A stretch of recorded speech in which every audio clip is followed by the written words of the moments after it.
Oke, bismillahirrahmanirrahim. Assalamualaikum warahmatullahi wabarakatuh. Jumpa lagi bersama dengan channel ini. Kali ini kita akan membahas tentang ragam metode penelitian yang lain, yaitu penelitian tindakan kelas atau biasa dikenal dengan PTK. Seperti apakah itu? Apakah dia sama benar dengan eksperimen? Sehingga pada beberapa program studi, PTK kemudian ditiadakan dan diganti dengan metode eksperimen. Ataukah berbeda? Kalau berbeda, gunanya bagaimana?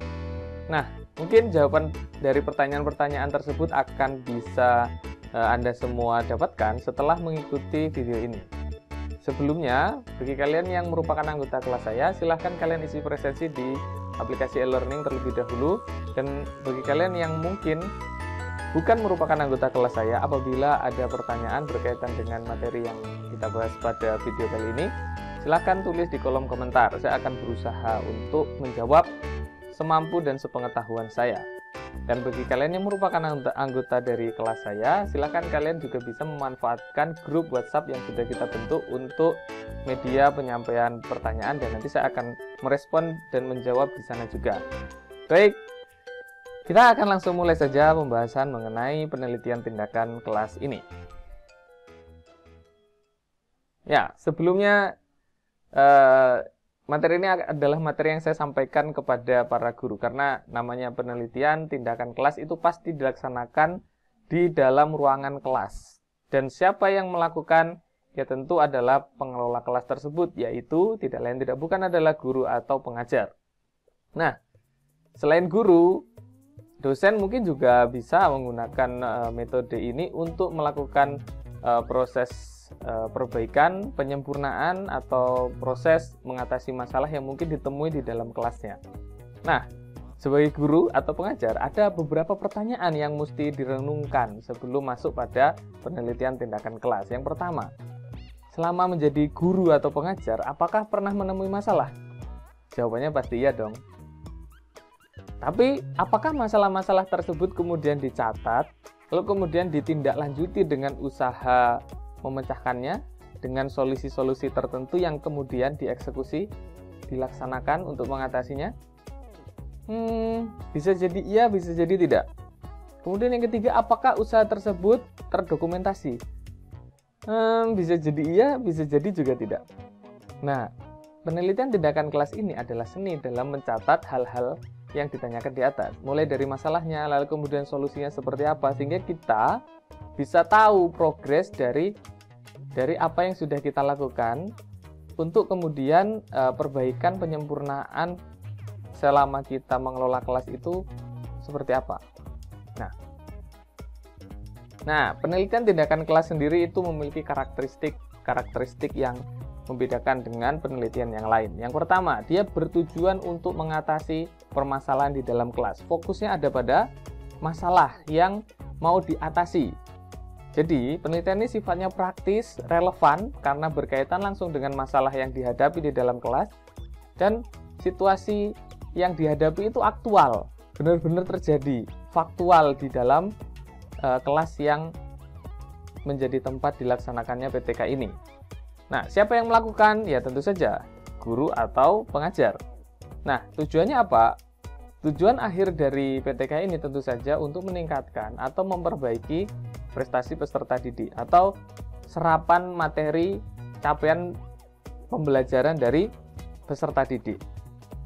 Nah, dia bersifat kolaboratif, jadi melibatkan guru, kepala sekolah, pengawas, atau kalau mungkin ada dosen, fasilitator, dan lain-lain. Karena nanti kita akan bahas tentang siklus. Siklus ini ada salah satu bagian yang namanya refleksi. Nah, refleksi ini melibatkan semuanya, sehingga penelitian tindakan kelas ini bersifat kolaboratif.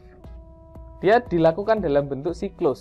Siklusnya seperti apa nanti akan dibahas pada tayangan yang berikutnya. Nah, kesimpulan temuan PTK ini tidak dapat digeneralisasikan karena dia bersifat unik dan khusus pada kelas yang dijadikan tempat PTK. Masalah yang diatasi dengan PTK ini juga unik berada di kelas tersebut saja. Nah, inilah yang membedakan dengan penelitian yang lainnya yang mungkin bersifat kuantitatif. Dia bertujuan untuk mengeneralisasi hasil temuan penelitiannya itu. Nah, kalau PTK ternyata tidak, dia tidak dapat digeneralisasikan. Ini yang harus dicatat baik-baik. Nah, lalu perubahan atau progres dari permasalahan yang diatasi itu kemudian diketahui dari apa? Ya, tentu saja dari data yang diamati, dan data tersebut tidak tunggal. Berbeda dengan penelitian kuantitatif yang biasanya hanya mengamati satu atau dua variabel tertentu saja. Nah, kalau PTK ini yang diamati banyak, karena fokusnya bukan pada variabelnya, tapi pada masalahnya. Apakah masalah tersebut terselesaikan dengan usaha penyelesaian atau solusi yang sudah dilakukan atau tidak, atau belum. Jika belum, nanti akan dilakukan proses refleksi, lalu kemudian dilakukan beberapa siklus yang bertujuan itu tadi, mengatasi permasalahan di dalam kelas. Nah, karena data yang diamati itu tidak tunggal, maka instrumen yang dipakai untuk mengambil data tersebut juga tidak tunggal. Dia multi instrumen karena untuk mengambil multi data. Nah, instrumen ini bisa berupa tes. Ya, mungkin ada yang bertanya, tes Pak, itu kan kuantitatif. Ya, kuantitatif, tapi memperlakukan data ini itu tidak sama dengan penelitian kuantitatif yang mungkin akan dianalisis menggunakan SPSS dan seterusnya. Kalau PTK tidak sampai seperti itu, sehingga memang penelitian tindakan kelas ini validitas internalnya lemah sekali. Oke. Kemudian ada juga yang non-tes, berupa hasil observasi ataupun hasil wawancara. Data tersebut juga penting. Nah, kesalahan yang banyak dilakukan oleh para peneliti PTK menurut pengetahuan kami adalah terlalu menonjolkan data-data kuantitatif sehingga dia tampak seperti eksperimen. Padahal PTK ini berbeda sama sekali dengan eksperimen. Landasan filosofis PTK ini itu adalah penelitian tindakan atau action research. Yang mana action research itu masuk dalam kategori penelitian kualitatif sebenarnya. Itu info dari guru kami yang merupakan salah satu murid dari tokoh action research di luar negeri. Oke. Kemudian tadi saya sudah menyinggung tentang namanya siklus. Sebenarnya siklus itu apa? Nah, ini gambarannya. Siklus itu adalah rangkaian tahapan yang dilalui dalam melakukan penelitian tindakan kelas. Nah, di gambar ini bisa dilihat ada siklus 1 dan siklus 2. Nah, satu siklus itu terdiri dari tahapan perencanaan, kemudian pelaksanaan, pengamatan, lalu refleksi. Nah, gambar di samping ini itu menggambarkan proses dari dua buah siklus. Apabila dari hasil refleksi ini ternyata permasalahannya itu bisa dikatakan atau belum selesai misalnya, maka dia akan mulai lagi dari perencanaan untuk siklus kedua, pelaksanaan siklus kedua, pengamatan siklus kedua, dan refleksi untuk siklus kedua, dan seterusnya. Nah, nanti kita lebih detail akan membahas ini di bagian yang selanjutnya. Setidaknya, siklus seperti ini gambarannya, supaya lu memiliki gambaran secara lebih nyata ya tentang siklus itu sebenarnya apa sih? Kok penelitian ada siklus-siklus segala? Nah, itu seperti ini. Nah, oke, kita akan bahas tentang tahapan dalam melakukan PTK.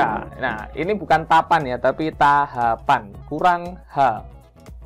Ya, terus yang pertama adalah mengenali permasalahan. Apa saja yang dilakukan dalam tahap ini? Jadi, para peneliti PTK itu yang pertama kali harus dilakukan adalah mengenali masalahnya dulu. Karena PTK ini tujuannya adalah mengatasi masalah. Kalau masalahnya tidak dikenali dulu, maka apa yang mau diatasi? Nah, caranya adalah dengan penuh kejelian menangkap masalah yang berkaitan dengan usaha atau perbaikan yang mau dilakukan. Masalahnya itu harus dicari secara jeli. Kemudian mengidentifikasi penyebab masalahnya. Masalahnya ini disebabkan oleh apa? Baru kemudian menemukan hal baru yang akan diperbaiki atau disempurnakan. Nah, penyebabnya itu apakah berkaitan dengan sesuatu yang harus diperbaiki atau berkaitan dengan sesuatu yang mau disempurnakan. Ini berkaitan dengan apa yang mau dilakukan atau solusi yang mau dilakukan mengenai masalah ini. Jadi kenali dulu masalahnya. Yang kedua adalah mengumpulkan data dan fakta.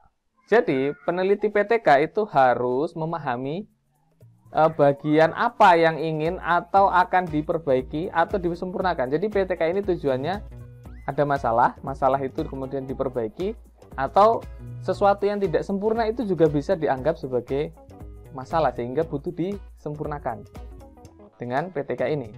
Nah, ini contoh realnya. Siswa banyak membuang waktu saat mengikuti pembelajaran. Jadi mereka tidak secara penuh terlibat dalam proses belajar mengajar yang dilakukan.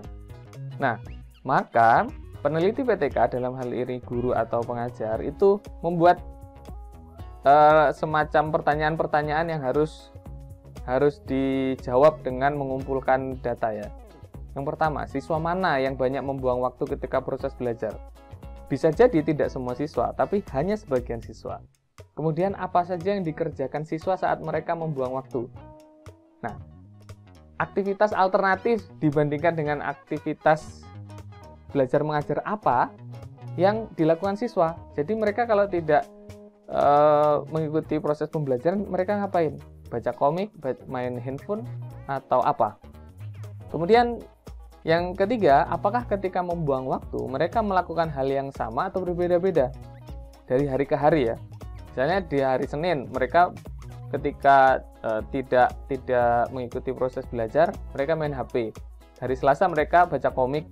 Nah, ini sama atau beda? Karena kalau sama maka intervensinya atau maka solusi mengatasi masalah ini itu akan berbeda dibandingkan ketika aktivitas yang dilakukan itu berbeda-beda dari hari ke hari. Nah, kemudian apa yang seharusnya dikerjakan siswa ketika mereka membuang waktunya? Nah, yang dimaui oleh guru itu siswa ini ngapain? Nah, mereka harus ngapain supaya mereka tidak membuang waktu? Kemudian apa yang dikerjakan siswa ketika mereka tidak membuang waktunya? Apakah terdapat waktu-waktu khusus ketika pelajaran berlangsung pada setiap harinya di mana siswa membuang waktu? Apakah cuma waktu pagi aja? Apakah sama siang, sama sore? Atau bagaimana? Nah, ini harus ditemukan datanya secara lengkap ya. Nah, kemudian data ini kemudian dideskripsikan. Faktor dan penyebab utamanya itu apa? Kemudian dilakukan analisa dan baru dilakukan perencanaan tindakan untuk mengatasi masalah tersebut. Jadi solusinya itu harus ditetapkan berdasarkan data dan fakta yang sudah dikumpulkan.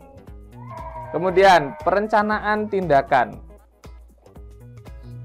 Nah, ini adalah salah satu di antara slide yang dimiliki oleh teman kami. Kami mohon izin kepada Pak Arifin dan Bu Laili Abida untuk menggunakan slide ini, semoga diizinkan. Jadi apa yang diperbaiki atau dikembangkan dan bagaimana strateginya, ini bagian perencanaan tindakan ya. Jadi apa yang akan diperbaiki, apa yang akan dikembangkan, dan bagaimana strateginya untuk melakukan itu. Kemudian uraian tentang detail strategi pelaksanaannya dari solusi yang tadi itu yang digunakan untuk memperbaiki dan mengembangkan tadi itu, apa saja yang harus dilakukan dan siapa yang melakukannya, itu juga harus detail dirumuskan. Kemudian alat observasi apa yang diperlukan dan siapa yang menyiapkan. Ini berkaitan dengan instrumen yang mau dipakai untuk mengukur progres tadi. Bisa menggunakan alat berupa tes, atau bisa juga menggunakan non-tes. Non-tes ini observasi dan wawancara. Jadi supaya untuk mengetahui apakah terjadi perbaikan, apakah terjadi pengembangan dari usaha solusi yang diberikan. Kemudian apa saja alat ukurnya dan siapa yang menyiapkan, siapa saja yang relevan untuk melakukan tindakan. Jadi dari alat ukur tadi itu harus diidentifikasi secara detail, itu instrumennya apa saja, lalu kemudian siapa yang akan membuat itu, Apakah guru selaku peneliti tindakan kelas yang melakukan atau siapa? Nah, itu harus dirumuskan. Ini perencanaan. Dari perencanaan ini, endingnya adalah berupa kesiapan dalam melakukan PTK. Jadi semua alat kebutuhan yang dibutuhkan untuk melakukan PTK itu harus lengkap. Sehingga hasil dari perencanaan ini itu adalah semua kebutuhan untuk melakukan PTK selesai, dipersiapkan. Kemudian implementasi rencana atau tindakan dan observasi. Nah,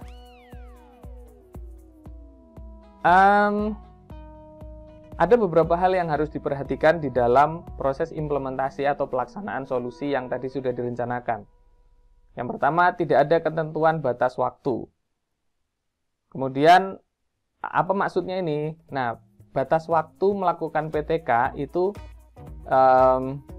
seberapa lama itu bisa dikatakan tidak ada ketentuan batas waktu. Karena apa? Karena siklusnya ini akan berlanjut terus-menerus, dan keputusan untuk melakukan terminasi atau penghentian proses siklus itu tadi itu berada di tangan guru. Oke, kemudian peneliti harus mempertimbangkan dengan masa kapan tindakan diakhiri. Nah, ini maksudnya. Jadi, batas waktu mau berapa lama dilakukan itu yang menentukan guru, dan harus dipertimbangkan kapan harus diakhiri. Terminasinya itu dilakukan kapan, itu harus dipertimbangkan baik-baik. Kemudian adanya perubahan menjadi indikator atau dalam kasus tertentu tidak ada perubahan yang terjadi. Jadi parameter dihentikan atau dilanjutkan itu dilihat dari perubahan yang terjadi atas masalah yang tadi dikenakan solusi terhadap masalah itu. Nah, adanya perubahan yang terjadi itulah yang jadi indikator untuk menentukan apakah ini akan diakhiri atau lanjut kepada siklus yang berikutnya. Kemudian peneliti harus patuh pada perencanaan. Perubahan dalam penelitian tindakan kelas ini harus didiskusikan bersama peneliti lain sebab akan menimbulkan perubahan perencanaan. Jadi perencanaan itu harus dilakukan secara matang sehingga perencanaan itulah yang kemudian diimplementasikan secara konsekuen di dalam PTK ini. Dan apabila terjadi perubahan rencana itu harus didiskusikan dengan peneliti, anggota peneliti yang lain yang ikut berkolaborasi dalam penelitian PTK ini. Kemudian monitoring. Setelah tadi diimplementasikan, selanjutnya adalah di monitoring. Nah, teknik monitoring yang dapat memonitor seberapa tepat tindakan dapat dilakukan. Jadi ini beberapa hal yang harus diperhatikan ketika melakukan monitoring atau observasi atau pengukuran tadi. Jadi teknik monitoring itu harus yang dapat memonitor seberapa tepat tindakan dilakukan. Jadi dia bisa benar-benar mengevaluasi apakah solusi yang diterapkan untuk mengatasi masalah itu tadi benar-benar bisa menimbulkan perubahan atau tidak, gitu. Kemudian peneliti membutuhkan teknik tertentu yang dapat mengumpulkan data tentang akibat dari tindakan, baik yang diharapkan maupun yang tidak diharapkan. Jadi harus ada teknik tertentu yang digunakan yang bisa mengungkap apakah hasil dari implementasi tadi itu sesuai yang diharapkan atau muncul hal-hal yang tidak diharapkan. Nah, itu harus ada teknik untuk mengetahui itu semua. Kemudian yang ketiga adalah lakukan triangulasi observer. Jadi prosesnya itu diamati dari beberapa sisi supaya data yang didapatkan itu benar-benar data yang sesuai dengan kenyataannya. Nah, data yang berkaitan dengan PTK ini harus dikumpulkan bersamaan dengan tindakan itu sendiri. Jadi pelaksanaan proses observasi dan pengumpulan data dilakukan seiring sejalan dengan proses pelaksanaan solusinya itu tadi.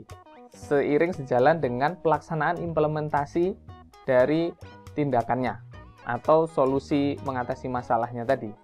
Nah, observasi tidak boleh terlambat dilakukan karena Atau kalaupun misalnya observasi itu dilakukan pada saat setelah proses tindakan dilakukan, itu bisa dilakukan dengan menggunakan alat bantu rekam.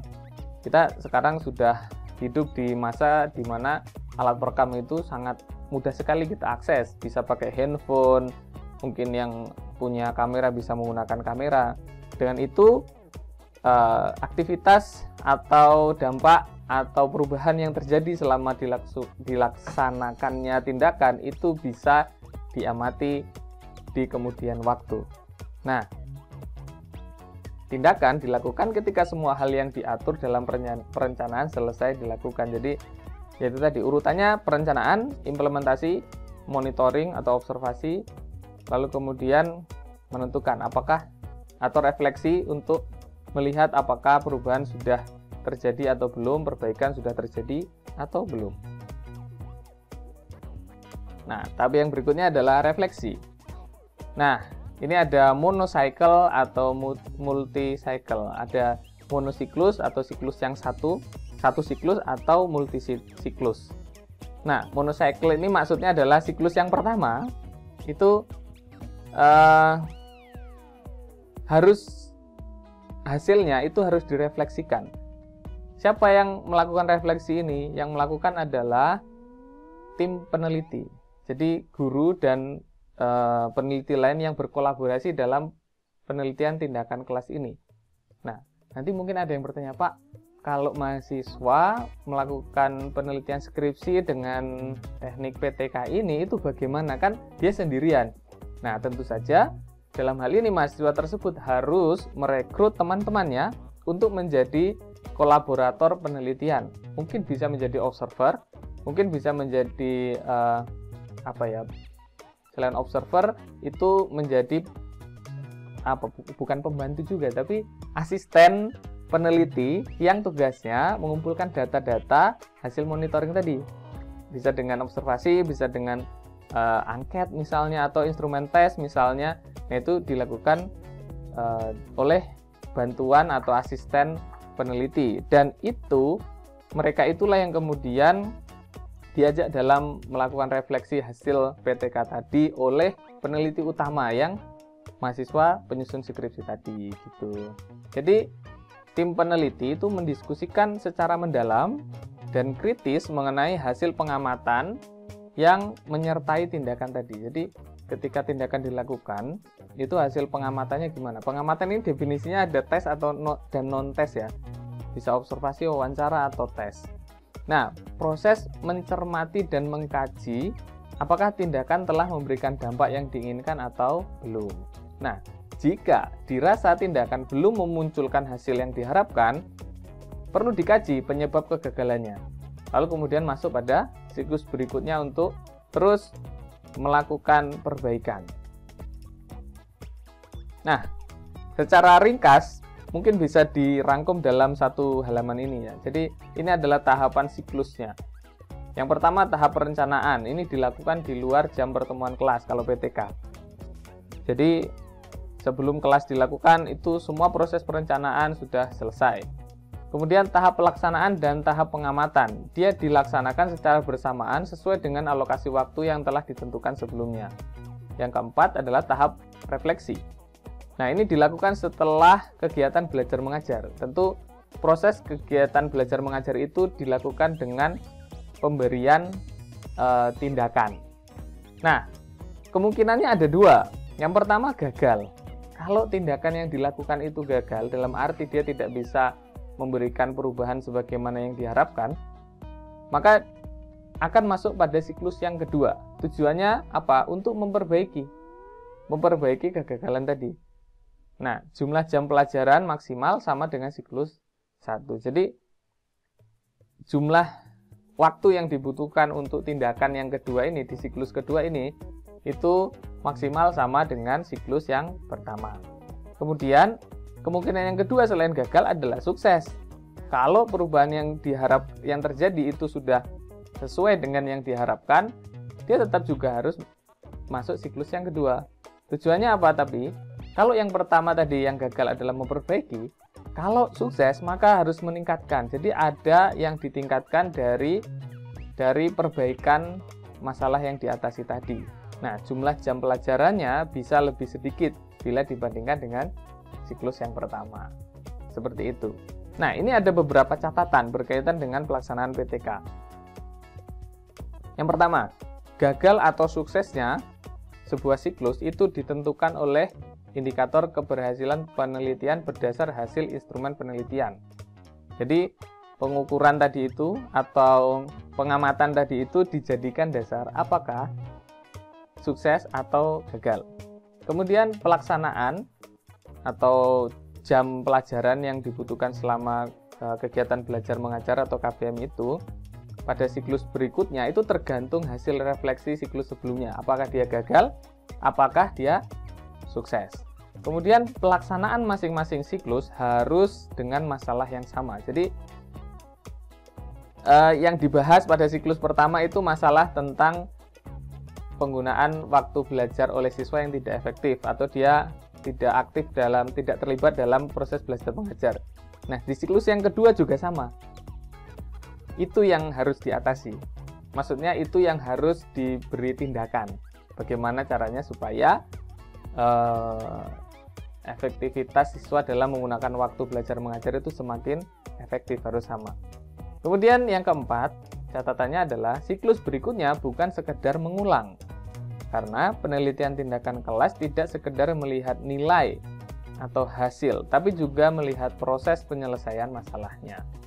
Gitu. Jadi fokusnya tidak semata-mata pada hasilnya, tapi proses selama atau usaha untuk mencapai hasil itu juga diperhatikan. Jadi tidak sekedar mengulang saja, tapi tindakan yang diberikan itu harus dievaluasi juga, harus ditambah apa, atau mungkin harus dikurangi bagian mananya supaya lebih berdampak pada hasil data-data yang dijadikan parameter tadi. Begitu. Terima kasih. Saya kira itu yang bisa saya sampaikan berkaitan dengan PTK ini. Terus terang,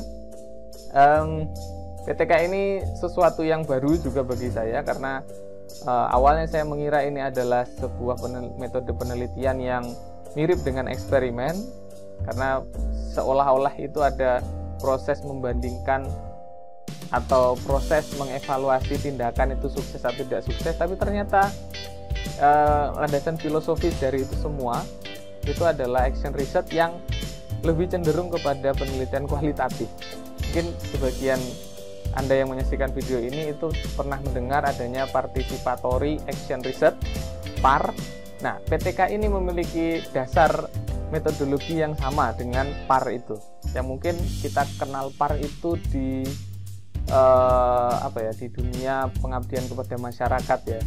Ada participatory action research. Jadi ada semacam tindakan yang diberikan kepada sebuah masyarakat yang mungkin di masyarakat itu ada problem tertentu untuk dipecahkan. Nah, participatory action research itu mengkhususkan untuk itu, mengatasi masalah itu dengan partisipasi semua elemen yang ada di masyarakat yang sama. PTK ini punya landasan yang seperti itu, gitu. Jadi lebih ke kualitatif dibandingkan kuantitatif. Meskipun mungkin ada data-data kuantitatif yang dikumpulkan, tapi dia sifatnya deskriptif gitu. Jadi malah tidak tepat apabila di dalam PTK itu kemudian dilakukan uji statistika ya. Kalau dilakukan uji statistika untuk supaya validitas internalnya itu kuat, ya lebih baik lakukan eksperimen saja supaya bisa dikendalikan faktor-faktor yang mungkin berpengaruh terhadap pembuktian efektivitas dari tindakan yang dilakukan. Saya kira begitu. Semoga apa yang saya sampaikan ini bisa menambah pengetahuan kita bersama. Dan terus terang saya juga masih belajar berkaitan dengan PTK ini. Dan apabila mungkin ada yang tidak sepakat dengan pendapat saya, mungkin bisa komen juga di kolom komen ya, komentar di bawah ya. Oke. Terima kasih sudah menonton sampai akhir. Kita jumpa lagi pada video-video yang lainnya. Yang ingin tahu tentang penelitian kualitatif atau kuantitatif atau metode penelitian lainnya, kalian silahkan kunjungi channel ini. Di sana saya banyak membahas tentang itu. Baik, sekali lagi saya ucapkan terima kasih. Wassalamualaikum warahmatullahi wabarakatuh.